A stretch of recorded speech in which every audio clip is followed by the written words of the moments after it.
खड़ा हो, अपनी खाट उठा, जिस खाट पे तुझे उठा के लेके आए, और अपने घर चला जा।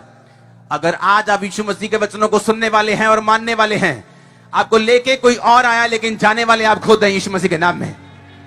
अगर आप ब्लाइंड हैं, आपकी आंखें खुलने वाली हैं। अगर आप बहरे हैं, आपके कान खुलने वाले हैं। मैं जानता हूं जो लोग पहली बार आए वो सोचते हैं ऐसा कैसे हो सकता है, क्योंकि काम करने वाला मैं नहीं हूं, काम करने वाला परमेश्वर है, काम करने वाला पवित्र आत्मा जो आपके बीच में अब काम करेगा। आमीन। लेकिन एक फैसला आपको करना होगा। बाइबल कहती 3 आयत में, नयोमी का पति एलीमेलेक मर गया, नयोमी और उसके दोनों पुत्र रह गए। उन्होंने मोआबिन स्त्री से विवाह कर लिया। एक का नाम ओपरा, दूसरी का नाम रूत था। जब महलोन और किल्योन दोनों मर गए, तब नयोमी अपने पुत्रों और अपने पति से रहित हो गई। कितनी सैड स्टोरी है। एक क्रिश्चियन, एक यहूदी इंसान, एक परमेश्वर को मानने वाला इंसान पहले खुद मर गया, उसके बाद अपनी पत्नी को अकेला छोड़ गया, उसके बाद दोनों बेटे मर गए। और दूर से देखने में ऐसा लगता है कि परमेश्वर कितना निर्दयी है। अगर परमेश्वर अगर जे रब हैगा दुनिया च ते उन्हें ऐदा क्यों होने दिता कि एक औरत का पति भी मर गया और दोनों बेटे भी मर गए। इस धरती पर अपने आप कुछ नहीं होता। अगर आज देश आजाद है तो यह अपने आप नहीं हुआ। अगर आज कोई बीमारियों की मेडिसिन है तो यह अपने आप नहीं हुआ। अगर आज आप यहां पे मौजूद हैं तो यह अपने आप नहीं, इत्तेफाक से नहीं। यह इत्तेफाक नहीं था कि उसके पति ने फैसला लिया कि हम परमेश्वर की ऊंचाई के स्थान को छोड़ के उस जाति के पास रहने के लिए जाएंगे जो जाति से परमेश्वर नफरत करता है। यह एक पूरा होश हवास में लिया गया एक फैसला था। होश हवास में लिया गया एक फैसला, परमेश्वर से दूर जाने का, आराधना के स्थान से दूर जाने का होशो हवास में लिया गया फैसला था। दोनों बेटे का नाम था महलोन और किल्योन। अपनी स्क्रीन पे देखो, महलोन का मतलब है सिक, बीमार व्यक्ति। कहलोन का मतलब है डिस्ट्रक्शन। कौन अपने बेटों के नाम ऐसे रखता है? एक का नाम रखा हुआ है बीमार, एक का नाम रखा हुआ है तबाही। इसका मतलब वो व्यक्ति जो था एलीमेलेक, वो आत्मिक रूप से सेंसिटिव नहीं था, एक आत्मिक व्यक्ति नहीं था। उसे यह मालूम होना चाहिए था कि नाम का बड़ा महत्व होता है। इसलिए परमेश्वर ने याकूब को बोला था, आज से तेरा नाम याकूब नहीं होगा, आज से तेरा नाम इज़राइल होगा। और इसीलिए याकूब की पत्नी जब मरते मरते अपने बेटे का नाम बेनोनी रख गई कि दुखों का बेटा, उसने कहा नहीं, इसका नाम दुखों का बेटा नहीं होगा, इसका नाम बेंजामिन होगा, बिन्यामीन होगा, मेरे दाहिने हाथ का बेटा होगा। हालेलुया। इसका मतलब वो आदमी सेंसिटिव नहीं था आत्मा के कामों के लिए। जैसे आज लोग सेंसिटिव नहीं, संडे के दिन वो कोई भी काम कर सकते हैं, चर्च जाना छोड़ सकते हैं। संडे के दिन किसी भी रिश्तेदार के घर जा सकते हैं, चर्च मिस कर सकते हैं। संडे के दिन वो कुछ भी कर सकते हैं। ऐसे भी हैं जो क्रिसमस वाले दिन शराब भी पी सकते हैं, बियर पार्टी भी कर सकते हैं। बहुत से लोग हैं जो नाम के ईसाई हैं पर वो सेंसिटिव नहीं। जिस तरह एलीमेलेक जो था वो सेंसिटिव नहीं था, आत्मिक रूप से इतना स्ट्रांग नहीं था। उसके बच्चों के नाम बताते हैं कि वो आत्मिक रूप से इतना सशक्त नहीं था, इतना स्ट्रांग नहीं था, इतना सेंसिटिव नहीं था। और इसीलिए जब मुसीबत आई तो उसने फैसला किया कि वो परमेश्वर से दूर भी जा सकता है। मैं जानता हूं परमेश्वर में आने के बाद बहुत सी मुसीबतों का मैंने सामना किया है, बहुत सी दिक्कतों का मैंने सामना किया है। लेकिन परमेश्वर आपको परखता है कि क्या आपका वो परमेश्वर तभी है जब वो आपको चंगा करे? क्या बीमारी में भी वो आपका परमेश्वर है? क्या आपका वो परमेश्वर तभी है जब आपको फाइनेंशियली बरकत दे? या गरीबी में भी वो आपका परमेश्वर है? उन लोगों ने फैसला किया कि जब हम रोटी के घर में, रोटी की बहुतायत में जी रहे हैं, तब तो वो हमारा परमेश्वर है। लेकिन जब अकाल पड़ गया, हम इस जगह को छोड़कर मोआब को जाएंगे, जो परमेश्वर को बिल्कुल पसंद नहीं। इसलिए मैं कह रहा हूं, आपकी लाइफ में जो होता है और जो होगा, उसमें सिर्फ आप ही की मर्जी होगी, परमेश्वर की मर्जी नहीं होगी। क्योंकि बाइबल कहती परमेश्वर ने एक स्ट्रक्चर हमें दे दिया, एक सिस्टम हमें दे दिया। उसने कहा जाओ और सुसमाचार सुनाओ, उसने कहा जाओ और जातियों को चेला बनाओ, उसने कहा जाओ और लंगड़ों को चंगा करो, अंधों को आंखें दो। लोग बोलते हैं कि अगर परमेश्वर है तो हॉस्पिटल में लोग मरते क्यों हैं? एक विधवा मां का इकलौता बेटा क्यों मर जाता है? एक यंग लड़की का पति क्यों मर जाता है? ये परमेश्वर ने नहीं किया, ये शैतान ने किया। इसलिए परमेश्वर ने क्रिश्चियन लोगों को बोला जाओ और सुसमाचार सुनाओ, जाओ और खुशखबरी का प्रचार करो। इसका मतलब वो आपका काम है जाना, हाँ या ना? इसका मतलब आपकी जिम्मेवारी है। परमेश्वर ने आप पे छोड़ा हुआ है। आप इस बात को आज अगर समझ जाएंगे, या अगर उसकी जिंदगी का डाउनफॉल उसकी अपनी गलती की वजह से आया, उसकी अपनी जिंदगी में मौत उसकी अपनी गलती की वजह से आई, उसके दोनों बेटे उसकी अपनी गलती की वजह से मरे, उस परमेश्वर ने उन्हें नहीं मारा, परमेश्वर ने नहीं मारा, वो खुद आत्मिक जिंदगी में गिरावट के कारण परमेश्वर से दूर हुए और वो मरे। हालेलुया। 8 आयत में लिखा, नियोमी ने अपनी दोनों बहुओं से कहा, अपने अपने मायके चली जाओ, क्योंकि जो मर गए हैं तुमने उनसे प्यार किया, प्रीति दिखाई, अब यहोवा तुम्हारे पर कृपा करे। यहोवा ऐसा करे कि तुम फिर अपने अपने पति के घर में विश्राम पाओ। तब उसने उनको चूमा और वो चिल्ला चिल्ला कर रोने लगी। यानी जो नियोमी बची थी उसने अपनी दोनों बहुओं को बोला कि अब तुम चली जाओ और नए पति कर लो और मेरे पास से चली जाओ। नियोमी ने कहा, हे मेरी बेटियों लौट जाओ, तुम क्यों मेरे संग चलोगी? क्या मेरी कोख में और पुत्र हैं जो तुम्हारे पति हों? हे मेरी बेटियों लौट कर चली जाओ, क्योंकि मैं पति करने को बूढ़ी हूं। चाहे मैं कहती भी मुझे आशा है और आज की रात मेरा पति होता भी, तो क्या पुत्र भी होते? तो भी क्या उनके सयाने होने तो तुम आशा लगाए धैर्य रहती और उनके निमित्त पति करने से रुकी रहती? मेरी बेटियों ऐसा ना हो, क्योंकि मेरा दुख तुम्हारे दुख से बहुत बढ़कर है। देखो यहोवा का हाथ मेरे विरुद्ध उठा है। तब वे फिर से उठी और ओप्रा ने अपनी सास को चूमा, परंतु रूत उससे अलग नहीं हुई। तब उसने कहा, तेरी जेठानी तो अपने लोगों में चली गई, अपने देवता के पास लौट गई, तू भी अपनी जेठानी के पीछे लौट जा। रूत बोली, तू मुझसे ये विनती ना कर, मुझे त्याग या छोड़कर कि मैं लौट जाऊं। जिधर तू जाएगी मैं जाऊंगी, जहां तू टिके मैं टिकूंगी, तेरे लोग मेरे लोग होंगे, तेरा परमेश्वर मेरा परमेश्वर होगा। सब बोलो आमीन। जहां तू मरेगी वहां मैं मरूंगी, जहां मुझे मिट्टी दी जाएगी वहीं मृत्यु छोड़, और कहीं किसी कारण मैं तुझसे अलग हूं तो यहोवा मुझसे वरन उससे भी अधिक करे।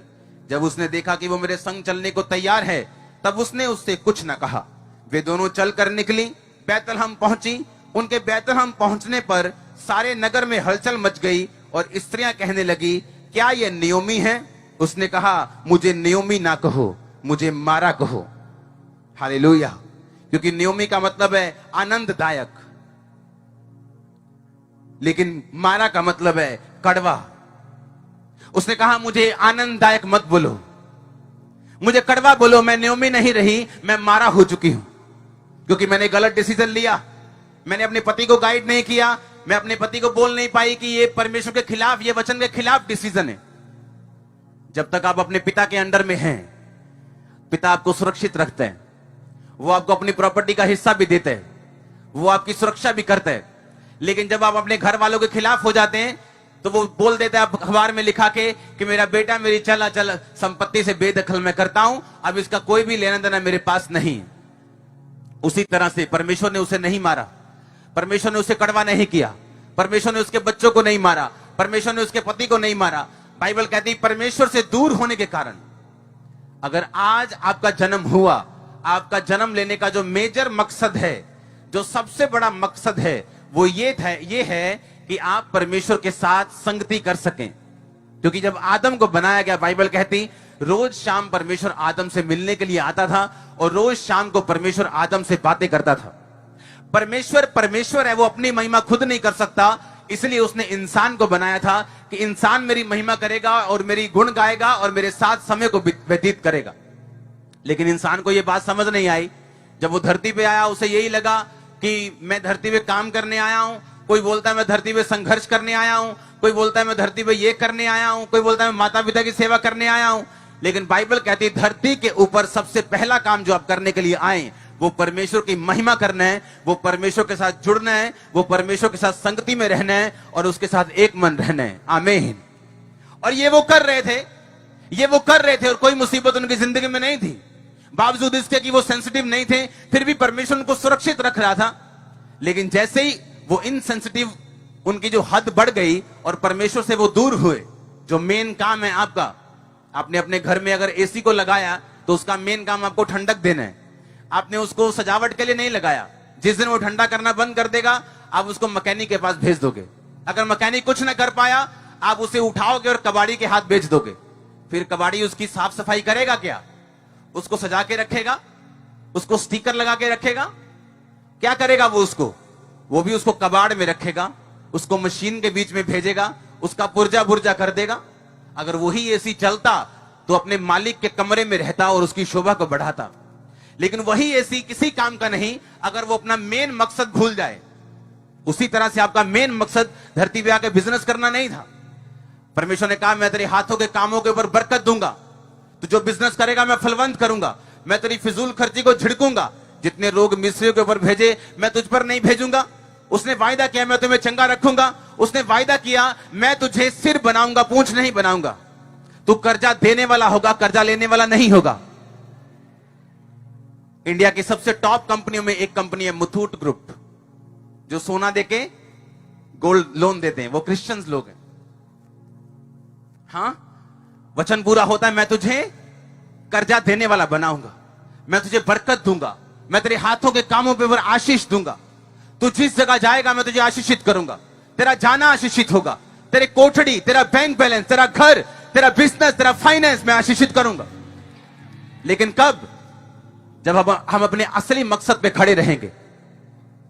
आज मैंने लोगों को देखा एक मुसीबत आने के बाद परमेश्वर से दूर होना, प्रभु को गालियां तक निकालते लोग, चर्च में जाना बंद कर देते, वचन सुनना बंद कर देते। क्यों? क्योंकि एक छोटा सा काम परमेश्वर ने उनका नहीं किया। हालेलुया। इमेजिन करो अगर परमेश्वर यूसुफ के भाइयों को छुड़ा लेता, यूसुफ के भाइयों से यूसुफ को छुड़ा लेता और उन्हें गड्ढे में ना डालता, तो यूसुफ कभी आगे ना जा पाता। और यूसुफ ये सोच के कि परमेश्वर ने मेरे भाइयों से मुझे सुरक्षित क्यों नहीं किया, मुझे इश्माइलियों के हाथ में क्यों बिकने दिया, मैं इसके घर में झाड़ू कर रहा हूं, पोछा कर रहा हूं, क्या परमेश्वर मेरी हालत को नहीं जानता? क्या उसे नहीं पता कि मैं एक यहूदी हूं, एक परमेश्वर को मानने वाला हूं? क्या मैं मेरी हालत को नहीं देखता? क्या परमेश्वर सेंसिटिव नहीं है? परमेश्वर को कुछ नहीं दिखता, उसे मेरा दर्द नहीं दिखता। वो भी 10 बातें परमेश्वर को बोल सकता था। लेकिन बाइबल कहती जिस घर में वो झाड़ू मार रहा था, जिस घर में वो पोछे मार रहा था, लिखा परमेश्वर ने उसको वहां पे भाग्यशाली, भाग्यवान किया, उसे प्रॉस्पर किया। एक ऐसे कैसे हो सकता है कि आपका पोछे मारने वाला हो और परमेश्वर बोले उसके लिए बोला जाए कि ये प्रॉस्पर है, ये बड़ा आशीषित है? क्योंकि बाइबल कहती परमेश्वर उसके साथ था। तब भी उसे जिस खेत में उसे भेजा जाता था, अगर खेत की 22 क्विंटल फसल है निकलती थी, तो जहां यूसुफ जाता था वहां 30 निकलती होगी, 35 निकलती होगी। और उसका मालिक ये देख के उसे ब्लेस करता होगा। और बाइबल कहती उसी नौकरी में परमेश्वर ने उसको महान किया और ब्लेस किया और अमीर भी किया। उसने ये नहीं कहा परमेश्वर तूने क्यों मुझे भाइयों से छुटकारा नहीं दिया, क्यों मुझे अपने माता पिता से अलग किया, क्यों मैं यहां पे आया हूं? कई बार परमेश्वर आपको निकालता है टफ चीजों से, जो आपको रोने के लिए मजबूर करते हैं। वो आपको निकालता है कई बार ऐसी चीजें जो आपको पसंद नहीं, जिन्हें आप चाहते नहीं कि आपकी लाइफ में हो, वो आपको गुजारता है। लेकिन अगर आपका दृढ़ विश्वास परमेश्वर के ऊपर है, आप यूसुफ की तरह ब्लेस होने पाओगे। आमीन। मेरे को ऊंचा चाहिए, खामरा वाला आमीन चाहिए। हालेलुया। जोर से बोलो हालेलुया। हाथों को उठा के बोलो हालेलुया। आप मेरी बातों को समझ रहे कि नहीं? बाइबल कहती यूसुफ फिर भी इतना कुछ करने के बाद भी उस पर एक इल्जाम लगता है और वो जेल में चला जाता है, क्योंकि उसकी मालकिन उसके साथ सोने को बोलती और वो कहता है मैं पाप नहीं कर सकता क्योंकि मैं परमेश्वर की संतान हूं। और जेल में जाने के बाद सोचो उसका क्या हाल हो रहा होगा। बाइबल कहती परमेश्वर का वचन उसे कसौटी पर कसता रहा। उसके पांव में बेड़ियां थी, उसके पांव में संगल थे, लेकिन फिर भी उसने परमेश्वर के वचन को छोड़ा नहीं। इसलिए आज अगर आप आज चर्च में देखेंगे, अगर आप दुनिया में देखें, क्रिश्चियनिटी में देखेंगे, कोई पास्टर बहुत ब्लेस है, कोई मीडियम ब्लेस है, कोई कम ब्लेस है, कोई बिल्कुल ब्लेस नहीं, कोई विश्वासी बहुत ब्लेस है, कोई कम ब्लेस है, कोई ठीक ठीक ब्लेस है। ये परमेश्वर ने निर्धारित नहीं किया कि कौन ज्यादा ब्लेस होगा, कौन ठीक ठीक होगा, कौन विश्वासी बहुत बड़ी गवाही लेगा, कौन विश्वासी छोटी गवाही लेगा। ये सारा कुछ आपके विश्वास के ऊपर निर्भर करता है। यूसुफ ने तब भी विश्वास नहीं छोड़ा। उसने ये नहीं कहा क्या फायदा हुआ पवित्रताई का, क्या फायदा हुआ परमेश्वर के साथ जुड़े रहने का। जिस तरह आज लोग बोलते क्या फायदा हुआ टाइट देने का, क्या फायदा हुआ प्रेयर करने का, क्या फायदा हुआ चर्च जाने का। अभी भी मैं इस रोग में हूं, अभी भी इस मुसीबत में हूं। लेकिन आप नहीं जानते वो छोटा सा रोग कितनी बड़ी महिमा को पैदा करने वाला है। आप नहीं जानते वो छोटी सी मुसीबत कितनी बड़ी गवाही को पैदा करने वाली है। आप नहीं जानते वो 2 आंसू अगर आप पी लेंगे परमेश्वर के नाम में, आप कितने हजारों और लाखों के आंसू पहुंचने वाले यीशु मसीह के सामर्थ्य नाम में। आप इस बात को समझ रहे कि नहीं? परमेश्वर ने कल मुझसे कहा था कि इन लोगों को जाके बोलना कि अगर आप बीमारी में हो या मैं नहीं जानता आप किस मुसीबत में हो, किस कलेश में हो, किस पारिवारिक ट्रबल में हो, अगर आप इस वचन को सुन रहे हैं, मैं डिक्लेयर करके जा रहा हूं, लुधियाना जब वापिस आऊंगा मैं आपकी गवाही सुनूंगा कि ये टेम्परेरी है, ये खत्म होने वाला यीशु मसीह के नाम में। मैंने कहा ये टेम्परेरी है, थोड़े दिनों का, यीशु मसीह के सामर्थ्य नाम में। आप परमानेंटली ब्लेस्ड होने वाले, अगर आमीन हो चाहे तो ये आशीष आपकी है चर्च। हालेलुया। आप विश्वास करते हैं इन वचनों के ऊपर? 21 आयत में लिखा, उसने कहा मैं भरी पूरी चली गई थी परंतु यहोवा ने मुझे छूछी करके यानी खाली करके लौटाया है, इसलिए कि यहोवा ने मेरे विरुद्ध गवाही दी और सर्वशक्तिमान ने मुझे दुख दिए, और तुम मुझको नियोमी क्यों कहती हो? उसने कहा मैं भरी पूरी गई थी लेकिन खाली लौटी हूं क्योंकि मैं परमेश्वर से दूर हो गई थी। और बाइबल कहती जब उसने परमेश्वर के साथ नजदीक आने का फैसला किया, परमेश्वर ने बोअज को, एक ऐसा व्यक्ति जो परमेश्वर के करीब था, उस इलाके का बहुत अमीर था, बहुत आशीषित था, परमेश्वर ने बोअज को रूत की जिंदगी में भेजा और रूत और बोअज की शादी हुई, और फिर से परमेश्वर ने नियोमी के घर को बसाया, फिर से उसको भरा और पूरा किया, और उसी तरह से मैं आपको भरा और पूरा होते हुए देख रहा हूं। मैं देख रहा हूं परमेश्वर के खालीपन को दूर करने वाला है आज। अगर आमीन हो चाहे तो यह आशीष आपकी है। हालेलुया। मैं आपको यह बताना चाहता हूं कि लाइफ में जितना मर्जी डीप क्यों ना चले गए हो, आप कितना मर्जी डाउन क्यों ना चले गए हो, वो कर्जा कितने भी लाखों का क्यों ना हो, अगर आज हमने राइट डिसीजन लिया कि हम परमेश्वर के पीछे जाएंगे, मैं फिर बोल रहा हूं, हम परमेश्वर के पीछे या किसी धर्म के पीछे, उसने ये नहीं कहा क्रिश्चियन धर्म, उसने कहा मेरे पीछे। किसके पीछे? उसने कहा मेरे पीछे। आप खाली क्यों ना हो, शैतान ने कितनी बड़ी गेम आपके साथ क्यों ना खेली हो, आप कितने भी डाउन क्यों ना चले गए हो, कितने भी कर्जे में क्यों ना चले गए हो, मैं यीशु मसीह के नाम में उसका दास होने के नाते डिक्लेयर करता हूं, आप भरने वाले हैं यीशु मसीह के नाम में। आमीन हो चाहे तो यह आशीष आपके आप भरने वाले, मैंने कहा। हालेलुया। ऊंची आवाज से बोलो हालेलुया। आप विश्वास करते हैं इन वचनों के ऊपर कि सब कुछ निर्भर करता है इस बात के ऊपर कि आप परमेश्वर से मेल मिलाप करते हैं या नहीं, या अभी भी आप बोलते हैं कि मैं पेंटिकोस्टल हूं, कोई बोलता है मैं कैथोलिक हूं, कोई बोलता मैं इस धर्म से हूं, कोई बोलता मैं इस धर्म से हूं, या अभी भी आप इन्हीं का पीछा करना चाहते हैं, या आप ये समझ गए हैं कि मुझे परमेश्वर का पीछा करना है, मुझे वचनों को सुनना है, मुझे बाइबल जो परमेश्वर ने किसी धर्म या जाति के लिए नहीं मेरे लिए लिखी है, मैंने उस पर यकीन करना है, मैंने परमेश्वर के साथ मेल मिलाप करना है।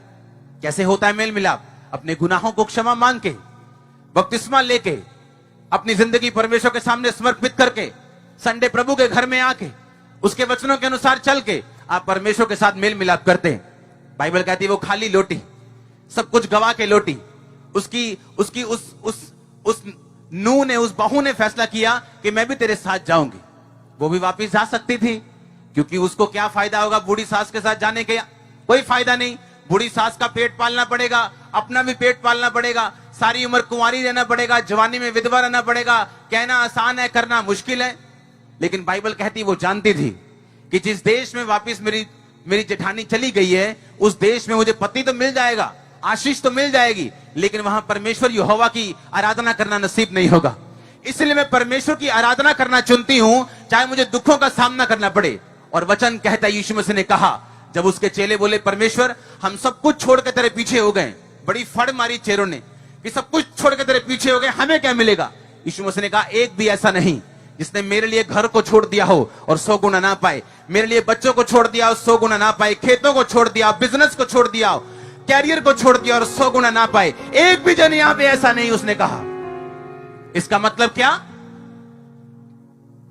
कि जब नयोमी ने यह सोचा कि मैं अपनी बहुओं को वापस भेज दूं, और एक बहू चली गई और एक कहती नहीं तेरे साथ जाऊंगी, और बाइबल कहती रूत ने फैसला किया साथ ना जाने, साथ उस जेठानी के साथ ना जाने का और अपनी सास के साथ रहने का। अगर आप फैसला करते हैं दुखों में भी परमेश्वर की आराधना को चुनने का, आप फैसला करते हैं दुखों में भी वापस पैर ना मोड़ने का, तो बाइबल कहती बोझ उसके लिए तैयार था। एक धनी आदमी, एक धर्मी आदमी, एक आशीषित आदमी रूत को ग्रहण करने के लिए तैयार था।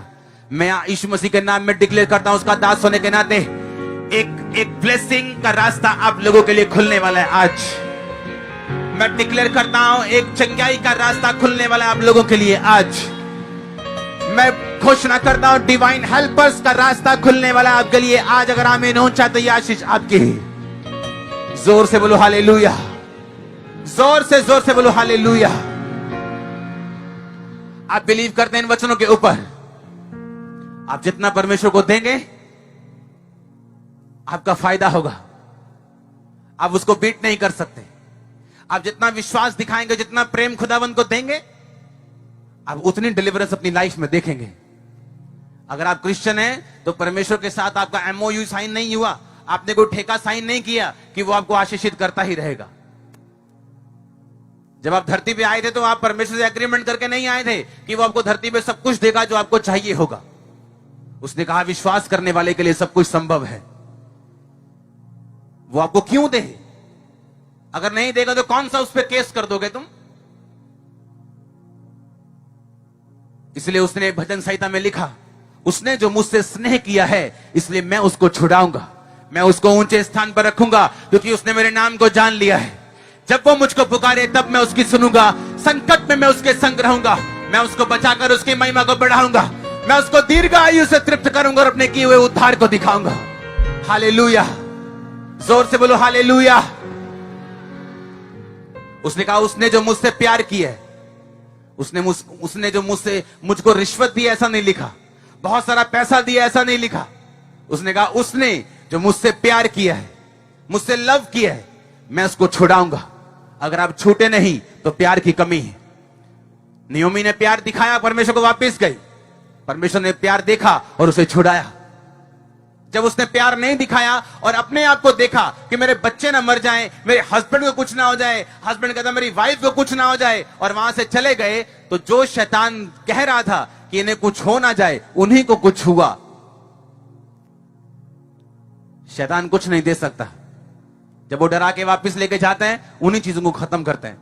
बाइबल कहती है वो घात करने, नष्ट करने आया, और यीशु मसीह जीवन देने आए, वो हतायत का जीवन देने आए।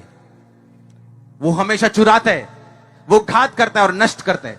उसने चुराया शैतान ने नियोमी की जिंदगी से, उसका पति, उसके बेटे, घात किया, नष्ट किया उसकी जिंदगी को। और नियोमी ने फैसला किया मैं फिर से बैतलहम को जाऊंगी, वापिस जाऊंगी परमेश्वर की प्रेजेंस में, वापिस घुटने टेकूंगी, वापिस परमेश्वर से बोलूंगी खुदाबंद तो मेरी जिंदगी को फिर से बना सकते हैं। आप कितने भी डाउन क्यों ना चले गए हो, कितने भी दूर क्यों ना चले गए हो, आज आपकी वापसी हो रही यीशु मसीह के सामर्थी नाम में। मैंने कहा आपकी वापसी हो रही यीशु मसीह के सामर्थी नाम में। आमीन हो चाहे ये बरकत आपकी है चर्च। हालेलुया, जोर से बोलो हालेलुया। आप प्रभु में मुड़ने के लिए तैयार हैं? आवाज नहीं आई मेरे को, इधर से ज्यादा आ रही है। क्या हुआ, आप तैयार नहीं है क्या? आप तैयार हैं परमेश्वर में मुड़ने के लिए, उसके वचन को सुनने के लिए, उसके वचन को फॉलो करने के लिए? बाइबल कहती है उस 12 साल की लहू बहने वाली औरत ने यीशु मसीह को छुआ, और यीशु मसीह कहते हैं किसी ने मुझे छुआ है, मुझ में से सामर्थ निकली। चेले कहते प्रभु क्या बात कर रहा है तू, इतनी भीड़ तेरे साथ है, सारी भीड़ तुझे छू रही है, सभी तुझे छू रहे हैं, एक थोड़ी छू रहा है, सभी छू रहे हैं तेरे को। यीशु मसीह ने कहा नहीं, किसी ने बाय फेथ मुझे छुआ है। और वो औरत सामने आई और उसने बोला कि मैं 12 साल से लहू बहने की रोगी थी, जैसे मैंने तेरे उस कपड़े के छोर को छुआ मैं चंगी हो गई। एक बात हमेशा याद रखना, जो सच में नीडी है, सच में जरूरतमंद है, जिन्हें परमेश्वर के हाथ की जरूरत है, उसके स्पर्श को लेना आसान नहीं, उसके स्पर्श को लेना आसान नहीं।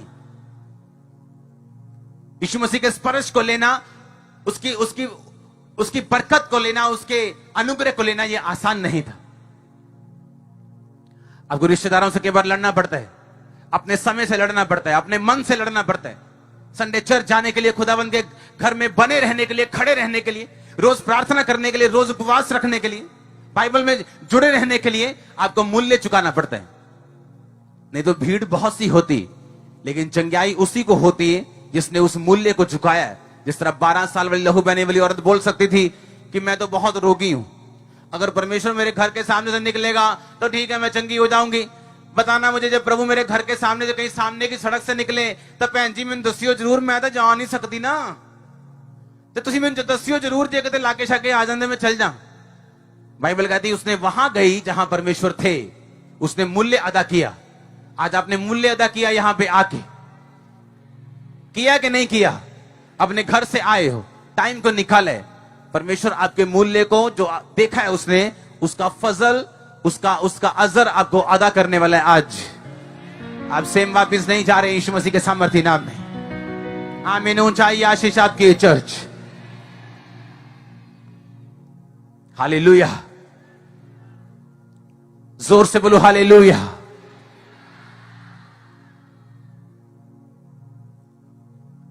जो मुसीबतें हमने झेली थी, जो विरोध हमने झेला,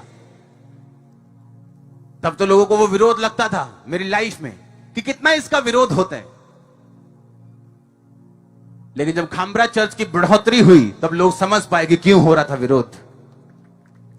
जब गुरदासपुर चर्च की ओपनिंग हुई तो वो सबसे बड़ी ब्रांच थी इंडिया की, जो सबसे कम समय में 50,000 क्रॉस की है, सबसे कम समय में। मुझे यकीन नहीं था कि इस टाइम, इन दिनों में, इन त्योहारों के, इन वादियों के दिनों में लुधियाना में इतने लोग इकट्ठे हो जाएंगे दिन की मीटिंग में। और मैं आपको सच कह रहा हूं, ये ब्रांच बड़ी बरकतों का कारण बनने वाली है। मैं आपको सच कह रहा हूं। हालेलुया। हमारा एक ही मकसद, अगर हम लोगों को परमेश्वर की ओर ले गए, किसी धर्म, किसी जाति की ओर नहीं, यीशु मसीह की ओर। जब वो छुड़ाए गए, उन्होंने बरकत पाई, वो बरकत आपको वापस मिलने वाली। अगर तू किसी के छुटकारे का कारण बनता है तो तू खुद छूटता है। अपने हाथों को उठा, ये मत बजाया करो ये ट्यून। अपने हाथों को उठाओ। Thank you Jesus. ऊंची आवाज में ऑनलाइन मेरे साथ एक मन हो जाओ, अपने हाथों को उठाओ।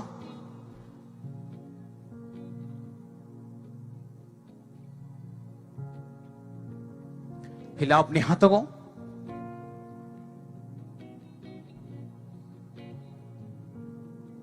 अगले 5 मिनट अपने हाथों को उठा के आप खुदावंद को बोलेंगे, परमेश्वर मैं तौबा करता हूं, मैं मुड़ता हूं तेरी ओर, तेरी हजूरी की ओर। सब गुनाहों को, कमियों को त्याग कर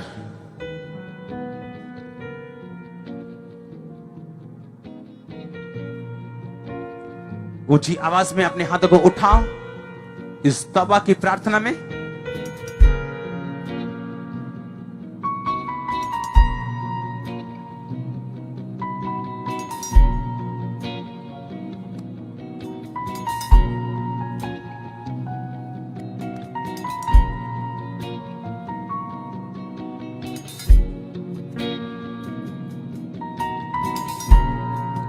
अपने होंठ को खोलो।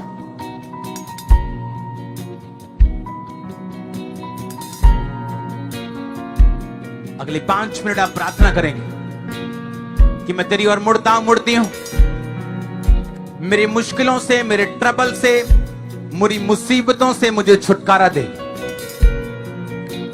खोलो अपने होंठों को यीशु मसीह के नाम से।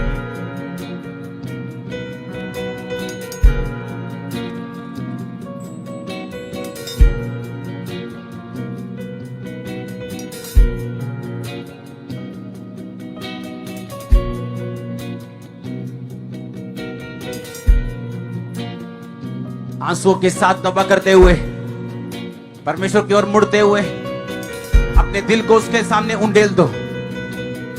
वो कहीं से भी आपको उठा सकता है। कभी भी देर नहीं होती परमेश्वर में। मूसा 80 साल का था जब उसका प्लान शुरू हुआ, और यूसुफ 17 साल का। उसमें ना तो कोई जल्दी है, ना कोई देर है। अपने होंठों को खोल दो खुदाबंद के सामने और बोलो, खुदाबंद मैं तेरी ओर मुड़ता हूं, मुड़ती हूं।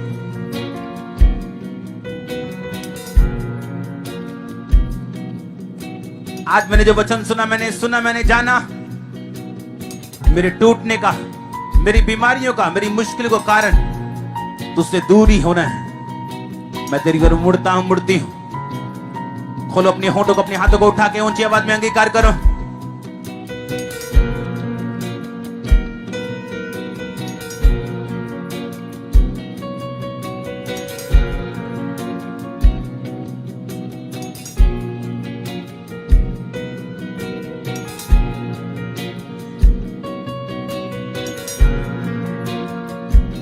सब जन खड़े हो जाओ, अपने हाथों को उठाओ।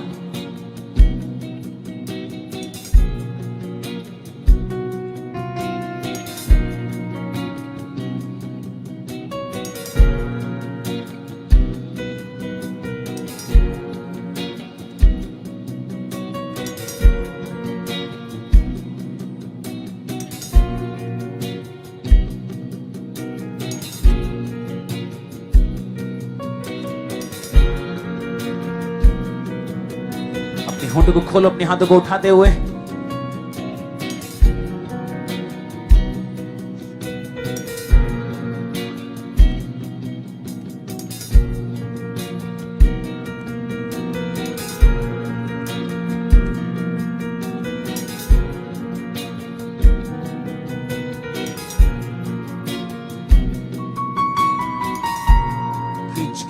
Thank you, Jesus.